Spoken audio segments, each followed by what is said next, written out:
अस्सलाम वालेकुम वरहमतुल्लाहि वबरकातुहू। संडे कमेंट बॉक्स के साथ मैं आपका मेज़बान अब्दुल गफ्फार आपके हाजिर खिदमत हूँ। आइए बिला किसी ताखीर और तमहीद के सवालों का सिलसिला शुरू करते हैं। पहला सवाल एक भाई का पूछते हैं, खाना खाने के बाद उंगलियों को चाटने का क्या तरीका है। देखिए, रिवायतों में आता है कि हुजूर अकरम सल्लल्लाहु अलैहि वसल्लम 3 उंगलियों से खाना तनावुल फरमाते थे और 3 उंगलियों से खाने के बाद जब आप फारिग हो जाते तो आप अपनी तीनों उंगलियों को चाट लिया करते थे। उसका तरीका ये होता था कि पहले इस उंगली को चाटा करते जो बीच वाली है, उसके बाद में उसके बराबर वाली को, उसके बाद में अंगूठे को। ये तरीका होता था हुजूर अकरम सल्लल्लाहु अलैहि वसल्लम का खाना खाने के बाद उंगलियों को चाटने का, और ये तरीका सुन्नत बयान किया जाता है। ये भाई पूछते हैं, मुफ्ती साहब मेरा ये सवाल है कि बरसी मनाना कैसा है। देखिए, किसी के इंतकाल पर हर साल तारीख वफात पर एक बरसी बनाई जाती है और इसके नाम से महफिल भी मुनक़िद की जाती है, कुछ लोगों को बुलाया जाता है, खाना वाना भी बनाया जाता है। देखिए, शरीयत इस्लामिया ने कोई खास दिन मुतय्यन नहीं फरमाया कि इस दिन आपको इसारे सवाब करना चाहिए या इस दिन आपको ये काम करना चाहिए, बल्कि ये तमाम चीजें जिनका हुजूर अकरम सल्लल्लाहु अलैहि वसल्लम ने ना तो हुक्म दिया है और ना आप सल्लल्लाहु अलैहि वसल्लम ने लोगों के सामने इसको बयान किया है, ना आपने करके दिखाया। उसके बाद में जो मामला पेश आता है वो सहाबा का आता है। हुजूर के बाद में कौन थे? सहाबा।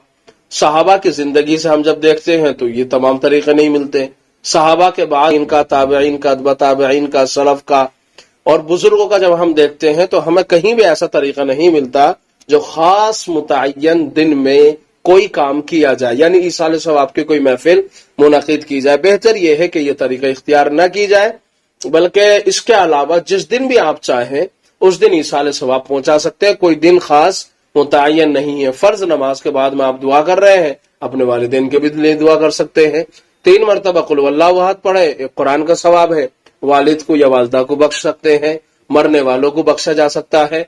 तो एक दिन बिल्कुल मुतय्यन कर देना, खास कर देना, ये बिल्कुल भी सही नहीं है, दुरुस्त तरीका नहीं है।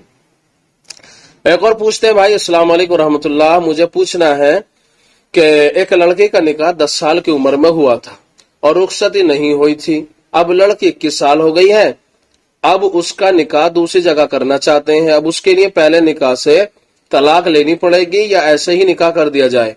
अगर तलाक होगी तो इद्दत होगी या इद्दत नहीं होगी? देखिए, जब शौहर की जानिब से तलाक ही नहीं हुई है तो फिर किस बात का दूसरी जगह निकाह करना।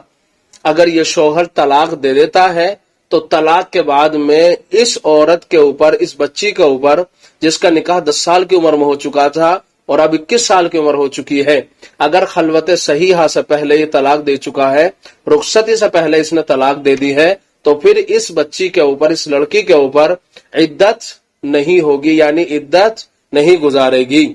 तो इसलिए अगर किसी और जगह निकाह करना चाहते हैं तो शर्त यह है शौहर तलाक दे। शौहर ने तलाक दे दी है, फिर दूसरी जगह आप निकाह कर सकते हैं। लेकिन शौहर अव्वल का निकाह में रहते हुए औरत का या किसी बच्ची का निकाह दूसरी जगह कर देना, खातून का, ये बिल्कुल भी सही नहीं है, गलत तरीका है। एक और सवाल पूछा है, वो सवाल यह है कि मुफ्ती साहब, क्या गुस्ल में नाक में पानी 3 की जगह 4 बार देने से भी गुस्ल हो जाएगा?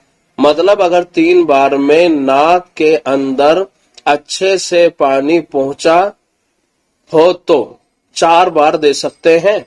मतलब यह है कि देखिए, वजू हो या गुस्ल हो, अपनी नाक के अंदर पानी पहुंचाना 3 मरतबा ये सुन्नत अमल है। 3 मरतबा से अगर आप जायद मरतबा करते हैं तो ये खिलाफ सुन्नत है। इसलिए बेहतर तरीका नहीं है, अच्छा तरीका यही है कि रसूलुल्लाह सल्लल्लाहु अलैहि वसल्लम के बताए हुए तरीके के मुताबिक वुजू भी हो, बताए हुए तरीके के मुताबिक गुस्ल भी हो। इसलिए बेहतर यह है कि गुस्ल और इसी तरह से वजू का तरीका सुन्नत के मुताबिक हो। 4 मरतबा करने से खिलाफ सुन्नत होगा, अलबत्ता वजू भी हो जाएगा, और गुस्ल के अंदर ऐसा किया तो गुस्ल भी हो जाएगा। एक और पूछा है कि अस्सलाम वालेकुम मुफ्ती साहब, मुझे एक मसला पूछना था।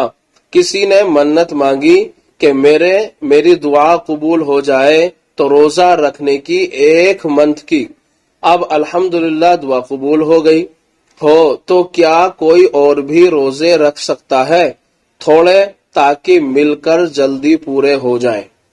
یعنی 1 مہینے کی منت مانی کہ اگر میرا یہ کام ہو گیا تو 1 مہینے کے روزے رکھے جائیں گے، لیکن حال کیا ہوا، اللہ نے دعا قبول کر لی، اب روزے رکھنے کی باری آتی ہے تو اب پوچھ رہے یہ ہے کہ 1 مہینے میں سے 15 دن کے کوئی اور رکھ لے اور 15 دن کے ہم رکھ لیں، تو ایسا نہیں رکھ سکتے، آپ ہی کو رکھنے پڑیں گے۔ اللہ نے اگر آپ کو طاقت دی ہے روزے رکھنے کی تو آپ ہی روزے رکھیں، اور اگر آپ اتنے کمزور ہیں کہ روزہ ہی نہیں رکھ سکتے تو ایسی صورت کے اندر آپ اپنی اخیر عمر تک انتظار کریں گے، جب آپ کو لگے کہ اللہ کو پیارا ہونے والے ہیں تو اب اس کے بدلے میں آپ کو فدیہ دینا پڑے گا۔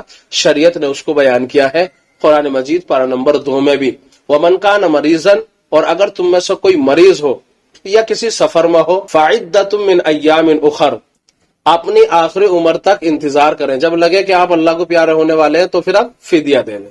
ٹھیک ہے، یہ بیسٹ طریقہ ہے اور بہتر طریقہ ہے جو آپ کے سامنے بیان کیا گیا۔ امید کی جاتی ہے کہ یہ تمام مسائل آپ کو سمجھ میں آ گئے ہوں گے۔ اگر کسی میں ڈاؤٹ ہے تو دوبارہ سوال آپ کر سکتے ہیں۔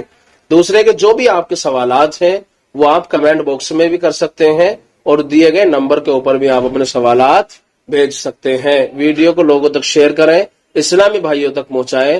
السلام علیکم ورحمۃ اللہ وبرکاتہ۔